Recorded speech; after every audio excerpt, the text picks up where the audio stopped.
Hi, everyone. Hi, Lee Strobel. I am so excited for you to see our new documentary, The Case for Heaven, based on my book by that title. Both the book and the film take you on my 18-month investigation into the evidence for the afterlife, for heaven and for hell. A movie about evidence for afterlife? Heaven and hell? Excellent.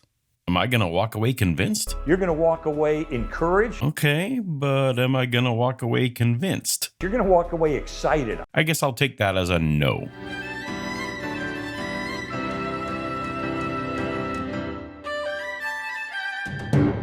Welcome to Paulogia, where a former Christian takes a look at the claims of Christians.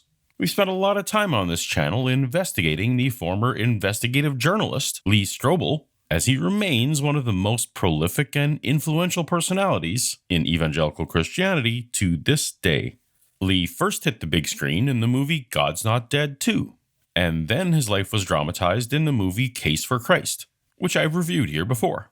I was initially encouraged that his latest outing, The Case for Heaven, would be a documentary format, thinking that the film would focus more on evidence and lean less on Lee's personal testimony. But boy, oh boy, that did not turn out to be the case. I counted the minutes, and over 20% of the movie's screen time is entirely a Lee Strobel life story vanity project. We start with Lee reminiscing with his wife about the scary time he had a health incident. I remember opening my eyes and kind of trying to figure out where I was, and then hearing him say, "You're one step away from a coma, two steps away from dying." I think back at that time period, that was where I started to really consider losing you. Lee visits his childhood home to tell us his dad wasn't openly loving. And he said words that I hope he didn't mean, but told me they didn't have enough love for me to fill his little finger. Lee reminisces about meeting his wife. Did you know at 14 she'd be the one? She went home and told her mom I met the boy I'm going to marry. Lee visits his former workplace to remind us he was a big shot. By the end of my first week at the Tribune, I had a front page byline.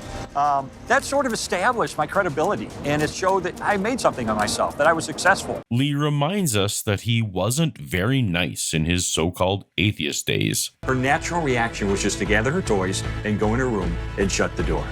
Was he going to be drunk again? Lee reminds us of his wife's conversion that, non-surprisingly, led to his own. And then one day she came up to me and gave me the worst news that an atheist could get. She said, "I've decided to become a follower of Jesus." And Lee even drives out to the desert to speculate on whether his brother is in hell now. My brother was an atheist, an outspoken atheist, virtually his entire life. And he died not long ago, right at the beginning of the COVID crisis. I don't know what happened in that day. I hope he reached out to God. But I don't know. I'll find out someday in heaven. Maybe Lee's brother is being tortured for eternity. Maybe not. Oh well, guess he'll find out someday. For now, let's just drive off into the sunrise like it's a scene from Top Gun. If I were making the trailer for this movie, it'd look a little like this. Lee Strobel was a big-time reporter and filthy atheist, but he set out to prove heaven is real by standing sideways on the beach, in a park, by a creek, in Chicago, in a church, in the desert, in the dark. Where is heaven? It's over there somewhere, just off frame. None of these 18 minutes in any way attempt to provide evidence for heaven. At best, they're merely an emotional appeal to manipulate the audience into taking Lee's unsupported assertions more uncritically than they ought.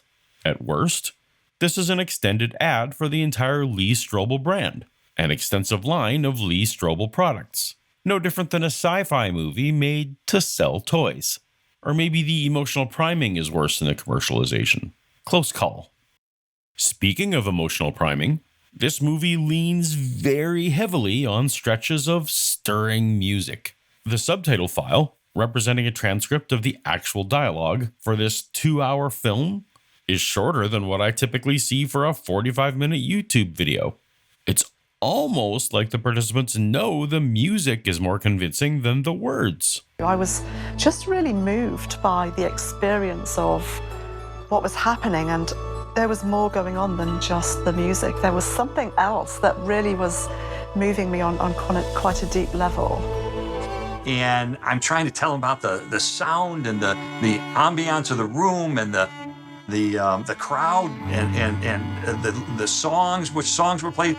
And at the end, it was so far. At the end, I said, well, you just had to be there. Nearly every interviewee was framed in the context of music, even creating music on screen. My musical education was very much in like worship teams and being a worship leader and that kind of thing. And I ended up joining this band, Hawk Nelson. Yep, and that's who you think it is. But we'll come back to our friend John. The exact connection between music and actual evidence for heaven remained as unclear to the audience as it was to Strobel himself. And I was like, hey, Lee, I want to do something at a studio. What was your first impression? Well, I didn't know what to expect. Entering into your thinking process is always an adventure. Yes. And so I just kind of went along for the ride. Though this theme did facilitate what I thought was the coolest moment of the film, which was, no disrespect to John. So close your eyes for a minute and listen to this sound.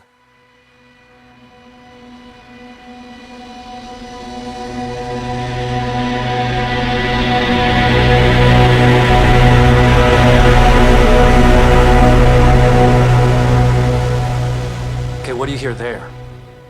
It's actually samples of outer space. So there's sounds coming from quasars and the solar system and planets and things like that through equipment can actually be translated into sound. Of course, in no way did anyone attempt to elucidate as to how space sounds lend evidence for a heavenly afterlife. But in fairness, very few segments made a case for heaven. It opened with fear of death. Our fear of death, as some experts say, drives all of culture. Of course, this isn't true of everyone. And I said, you afraid of death? He said, no, I'm not. There's so much of me that's like, oh, I can't wait to die. I can't wait to get out of here. And even as a trend is entirely unrelated to the existence of heaven. If anything, it demonstrates humanity's general lack of confidence in heaven. There was talk of misplaced quests for immortality. Only 3 students have ever said, I know the first names of my great-great-grandparents. And then I ask this follow-up question. I'll say, do you care? Nobody cares. The Columbine killers, the day before they went on this murderous spree at that high school, were talking about which director is going to direct the movie about our life. A desire to be remembered tells us nothing about the existence of heaven. There were complaints about uncomfortable philosophical consequences. If we're just a meat computer, we don't really have free will. How do you punish someone for doing something illegal if there's no free will? He didn't have a choice. Punishment as deterrent, or to compensate loss, makes perfect sense even for people without free will, since responsibility isn't tied to motive, and awareness of potential consequences is one of the inputs that determines our deterministic decisions. Purely retributive punishments would make less sense. But I'm not necessarily an advocate of revenge justice in the first place. This segment was perhaps to set up justification for damning people to hell. But even if it had definitively established full-on libertarian free will, nothing about the existence of heaven would have been learned. Speaking of hell, there was a segment of Lee speaking of hell. Hell is not a torture chamber. Torture is imposed from without. Hell is more about torment, where it comes from within. But speculation about what hell might be like is something fun to do after establishing that it exists. That was supposed to be the point of this documentary, wasn't it? I want to reach a verdict in the case for heaven based on the evidence and not on my wishful thinking. All the same, the film presents wishful thinking about heaven. The greatest experience on earth is just like a tiny taste compared to the feast that I believe God has prepared for us. Because the color spectrum of earth is the color spectrum of the sun, but the color spectrum of heaven is the color spectrum of God. I mean, we actually only see a tiny fraction of the color spectrum from the sun. There are butterflies, scorpions, reindeer, birds, shrimp, and even goldfish that see more of the spectrum than we do. Maybe God could have started with that before promising more later.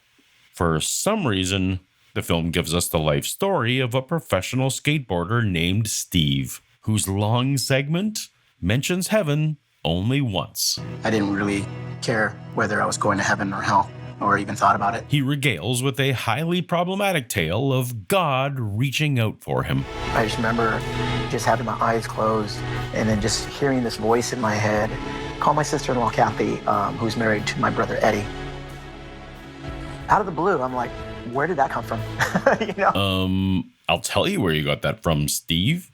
You got divorced, then had a long-term relationship that ended badly, which left you emotionally broken. I just really couldn't really understand being 40 years old and dealing with this trauma of relationship, and I'm hurt, you know? I'm sad. What's sad?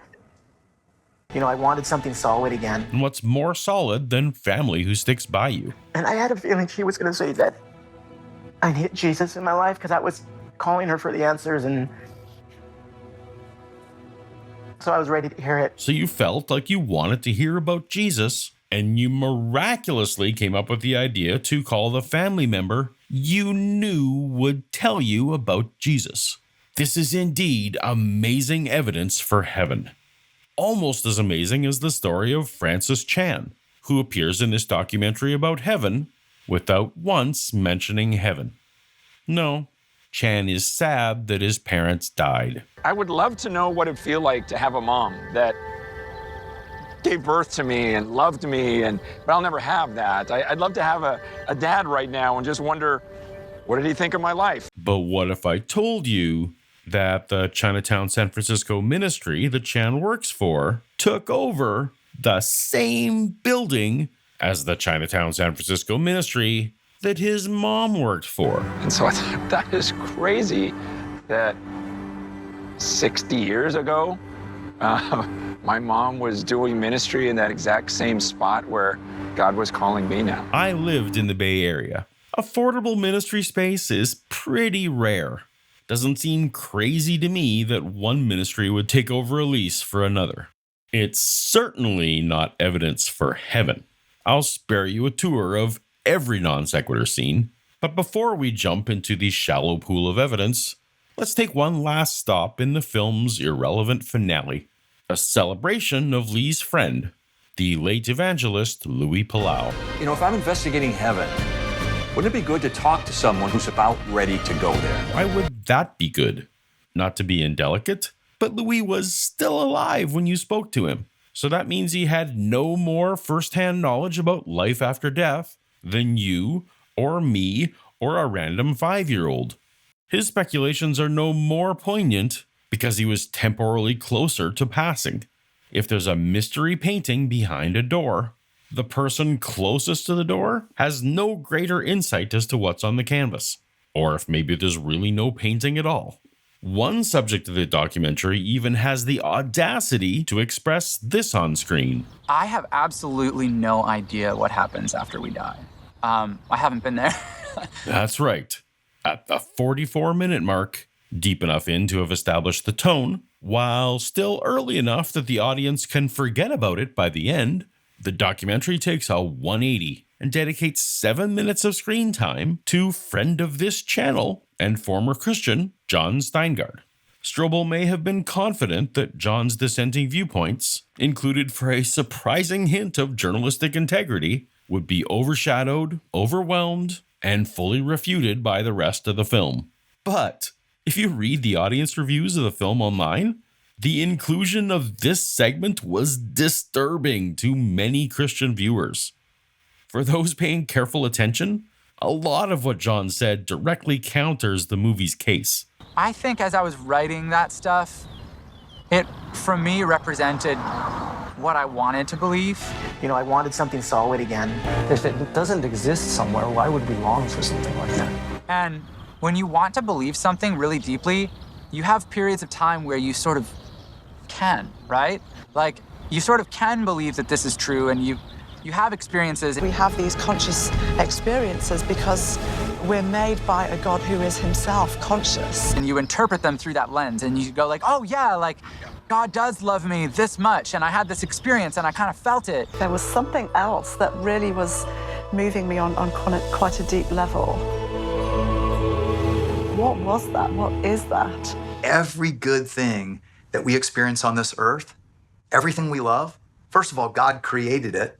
That's why we love it. She came back from that experience knowing that Jesus was God. You know, sometimes I think there's a trope that gets trotted out that like, oh, well, like people choose not to believe in God because they just want to go do some sinning. We want to live without God. We want to ignore God. We want to reject God. We want to live in a way that we know God would not approve of, so we don't want God to be part of our lives, and we shun him during our lifetime. Like, that was not me. I really wanted to believe. You chose to be separate from me your entire life, and now you will be separated from me for eternity in hell. And the more I read and learned, the more I just found that it was difficult for me to believe. We'll come back to John's insights as we're about to finally get to the mere 30 minutes of the 2-hour film that actually attempts to answer this question. Is there sufficient evidence to tell me that when I die, I will continue to live on? It's about time. So I want to look at what is the evidence that we have a soul, first of all, and then secondly, what evidence do we have that it can survive our physical death? Perhaps recognizing that solving the centuries-old debate about the nature of consciousness is above the pay grade of a puff-piece documentary,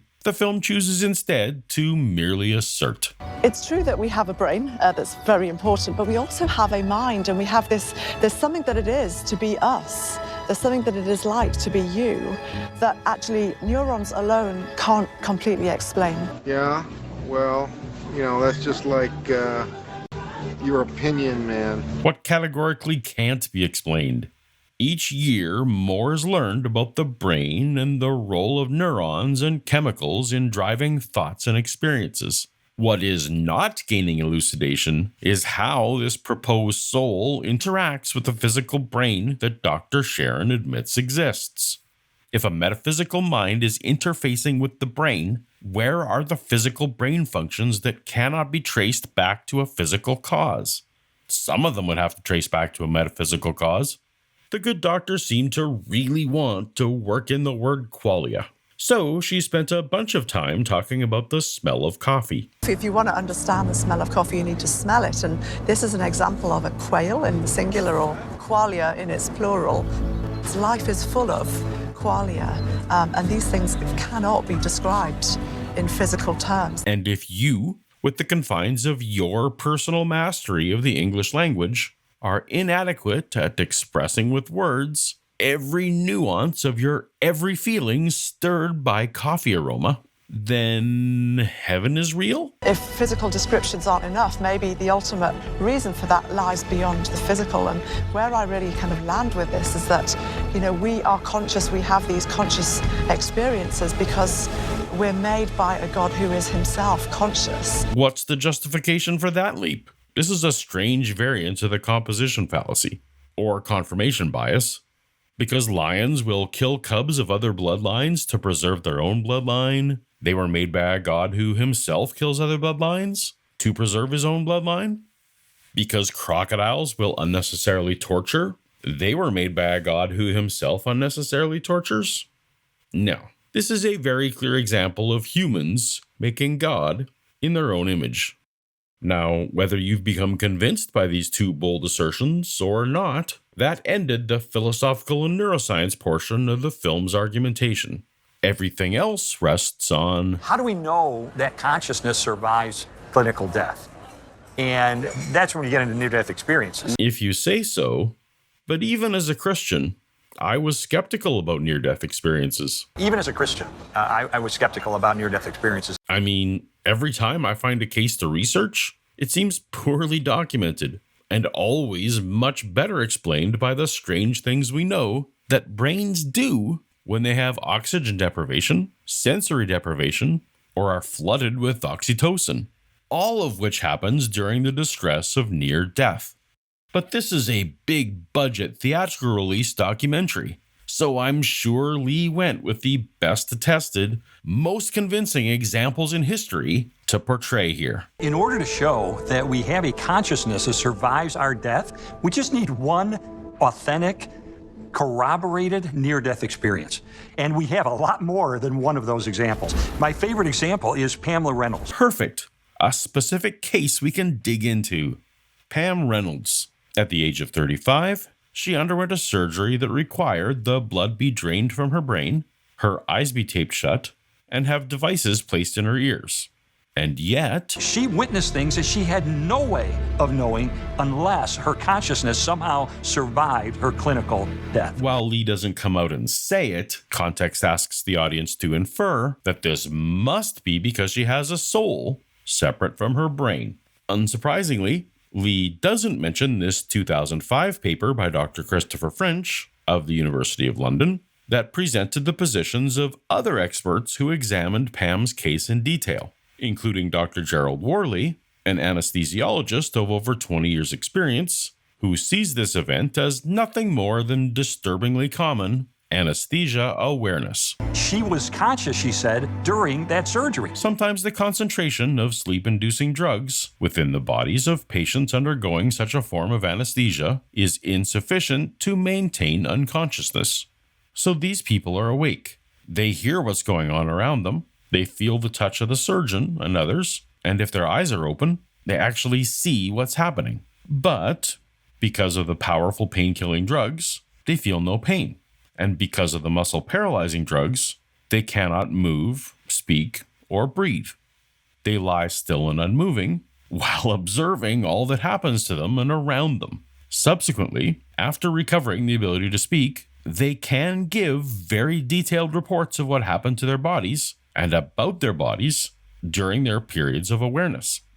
This may sound amazing to some people, but everyone can test for themselves the quality of observations made by a person lying still with their eyes shut. Lie blindfolded on a bed. In such a situation, you can quite clearly visualize what people are doing and saying in your immediate surroundings, as well as clearly visualize what is happening to your body. This is the situation in which Pam Reynolds found herself when she awoke at the beginning of her operation. 3 tests showed that there was no measurable brain activity whatsoever. Some people also make much of the fact that the VEP monitoring did not signal that she was conscious. The truth about all monitoring, such as VEPs, is that while such monitoring is generally very accurate, it is not 100% accurate. This is realized and appreciated by all experienced anesthesiologists who understand and must work with this humbling fact. So they always keep a sharp eye on their patients for other signs of awakening. She had devices inserted into her ears so that all she could hear was 100 decibels of sound, which is like a subway train going right next to you. Some authors make much of the fact that she could hear everything, in spite of the fact she had earplugs feeding clicking sounds into her ears. My reaction to this is, of course she could hear what happened about her. Proof of this is seen all about us. There are simply enormous numbers of people all around the world listening to loud music played through earplugs, who at the same time are able to hear and understand all that happens in their surroundings. And people under anesthesia can hear things. Otherwise, this perfectly standard VEP monitoring technique would be useless as a measure of the depth of anesthesia. So being able to hear, despite the insertion of earphones making clicking sounds, is nothing wondrous. All the surgical instruments were shrouded before the surgery began. She was able to recall specific details about the highly unusual instruments that were used during her surgery. Because she was born in 1956, a generation whose members almost invariably have had many fillings, Pam Reynolds almost certainly had fillings or other dental work and would have been very familiar with the dental drills. So the high-frequency sound of the idling, air-driven motor of the pneumatic saw, together with the subsequent sensations of her skull being sawn open, would certainly have aroused imagery of apparatus similar to dental drills in her mind when she finally recounted her remembered sensations. She recalls specific conversations that took place while she was brain dead, while she was clinically dead. She remembers one person saying, we have a problem, her arteries are too small. She was not on cardiac bypass at the time of her out-of-body experience because the cardiothoracic surgeon was having trouble introducing the cardiac bypass machine tubing into the blood vessels of her right groin. The blood vessels in her right groin were too small for the size of the tubing and the blood flow needed for cardiac bypass. This means the cardiac bypass apparatus was not even connected to her body at the time.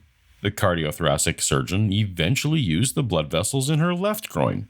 So at that time, Pam Reynolds had a normal heartbeat and body temperature, as well as the normal responses of a paralyzed person who was awake while supposedly under general anesthesia. She described going through a tunnel, meeting dead relatives, coming back into her body. Her story is a product of her sociocultural upbringing, her prior conscious and unconscious knowledge of the operation she was to undergo, her prior knowledge of all things medical, that which she consciously and unconsciously observed during her periods of awareness, the effects of anesthetic drugs, low body temperature, surgery, her anxieties, and finally, her personality. All these things were unconsciously combined and integrated into a coherent story of a wondrous experience. Mundane explanations abound, and yet this is Lee's favorite example. What's second best? The case of Heidi Barr. When I was 16, my horse reared back and fell on me and completely crushed my pelvis and my chest, and I died. I mean, she didn't. She had an accident, was unconscious, and then regained consciousness with no medical intervention. There's no documentation that she died. And then she sees a light over her shoulder, she said, and she turns, and there's Jesus. She fully wasn't expecting Jesus. And yet she said, I knew this is God, and he looked just like Jesus. And while Lee doesn't ask Heidi what Jesus looked like, other programs did. His hair's about my length. It's a chestnut brown. He's got some streaks in it. It's wavy. He has a lean face with kind of scruff, beard and mustache, but not too long. He has beautiful mouth, a gorgeous smile. You can't look away from his smile. It's infectious. His eyes radiate all the joy in the universe, and this was really hard for me to tell anyone at first, they are blue. They are the most beautiful blue eyes I've ever seen. So you saw this Jesus, the Western culture depiction of Jesus. Since she was a little girl, she had always believed in God and had always prayed to God. I see. So at best, Heidi had a moment of subconscious affirmation for which the only evidence is her own report. We just need one authentic, corroborated near-death experience. I hate to ask what your third best example is. And so we have a famous case of a woman who was clinically dead, and she describes how her soul separated from her body. When she came back into her body and was telling people about this, she said, by the way, while I was floating up there on the third floor ledge of the hospital, there's a man's blue tennis shoe. Well, then they go up and they find, yes, here it is, exactly as she said. Okay, here we go. The 1977 case of Maria, as described to the world by her social worker, Kimberly Clark. In 1996, researchers Hayden Ebern and Sean Mulligan visited Seattle to interview Clark personally and visit Harborview Medical Center, the location of this famous event. It seems Clark herself was the discoverer of the shoe, found not by exiting to the roof, as deceptively depicted in Lee's movie, but instead was spotted from inside by looking out of a patient window. Clark is the only witness to the details. The shoe was not photographed, no notes are known to have been taken, and the current whereabouts of this shoe of near mythic status is also unknown. Ebern and Mulligan placed the shoe on the ledge Clark identified and found it to be plainly visible from the ground, and also clearly visible from multiple interior vantage points. Per the researchers, it is not a far-fetched notion to assume that anyone who might have noticed the shoe back in 1977 would have commented on it because of the novelty of its location. Thus, during the 3 days prior to her NDE, Maria could have overheard such a conversation among any of the doctors, nurses, patients, visitors, or other hospital staff who frequented this busy area. Memory researchers are well aware that people can hear snippets of conversation outside of their focal awareness and recall the contents in various forms, including visual images, even though they honestly believe they never encountered the information before. This is known as cryptomnesia. Kimberly Clark is not a trained investigator, and she did not publicly report the details of Maria's NDE until 7 years after it occurred. It is quite possible that during this interval, some parts of the story were forgotten and some details may have been interpolated. As Clark has not produced notes or recordings from her interviews with Maria, we have no way of knowing what leading questions Maria may have been asked, or what Maria may have recalled that did not fit and was dropped from the record. To further complicate matters, Clark claims to have had her own near-death experience in 1970. Could this be a point of bias coloring her perception and reporting of Maria's experience as affirmation of her own? Strobel brags that he only interviewed people who had nothing to gain and a lot to lose by talking about their near-death experiences. Clark went on to establish a near-death study foundation, wrote a book about the experience that is popular in Christian circles, has a speaking tour, and been interviewed many times in all mediums. She's become quite popular and famous for a social worker. This is a theme among those who claim to have such experiences.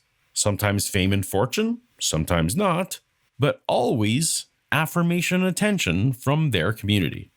On a related note, the film's final NDE also comes from a book author who has appeared on programs like NBC's Today Show, The Oprah Winfrey Show, 48 Hours, The Discovery Channel, and Coast to Coast AM. He only interviewed people who had nothing to gain and a lot to lose by talking about their near-death experiences. In 1985, Howard Storm suffered sudden abdominal pain, went to the hospital, and passed out from the pain while waiting for emergency surgery. I awoke from unconsciousness, and I was standing next to the bed, and I felt wonderful, better than I ever felt in my whole life.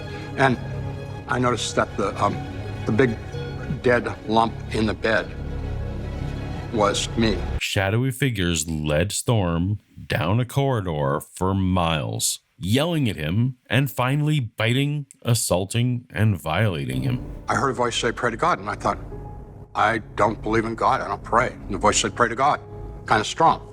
And I thought, I don't know how to pray. I can't pray. You didn't know how to pray? As a little boy, when I sang Jesus Loved Me, I believed that there was this really cool guy named Jesus, and lions and tigers and bears would come out of the closet and start swarming around my bedroom in the middle of the night. I would pray to Jesus and they would all flee. So when you were a little boy, you would pray to Jesus, but as an adult, you didn't know how. Also, you have a history of visceral visions or delusions that would go away when you prayed to Jesus. And what happened during your adult visceral vision? I called out to him, "Jesus, please save me." And with that, a tiny light appeared in the darkness and got very bright. Out of it emerged hands and arms.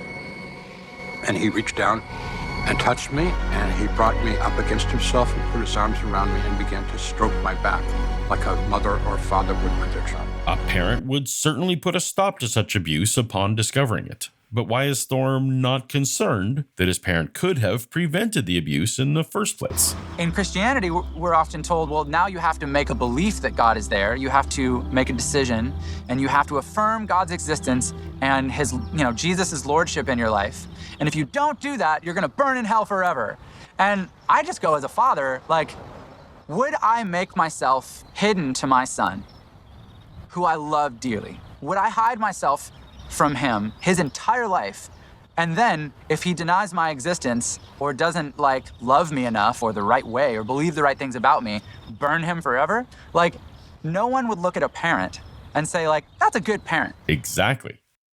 Now keep in mind that this internal experience of Storm's all happened before he was prepped for surgery. While it was happening, he was merely unconscious, not near death in any clinical way. He's basically describing a dream. His was an example of someone who had a terrorizing experience. How do you go about, for that one, verifying, its validity? Yeah, that's a good question. It is a good question. The answer is you can't.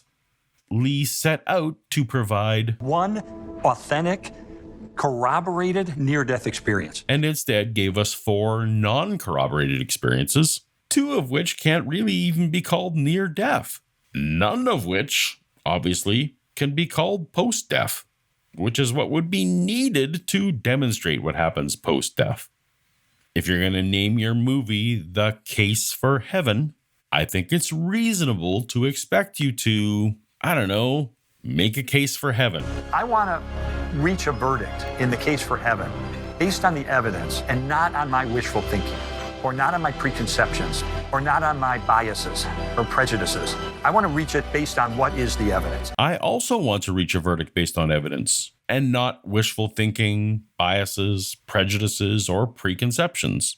I wanted evidence from the documentary, but what I got was a few assertions, a few non-compelling near-death experience claims, and about 90 minutes of emotional manipulation.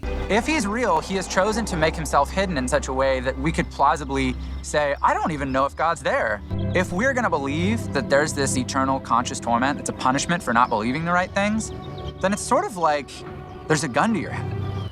And you know, that's one of the reasons that I cannot believe in this whole structure of way, a way of looking at God and eternity. It just doesn't work for me. And if that is true, that God is not loving. If you'd like to examine together the case Lee put forth in his previous movie, The Case for Christ, tap on the thumbnail on screen now, and I'll see you over there. Later.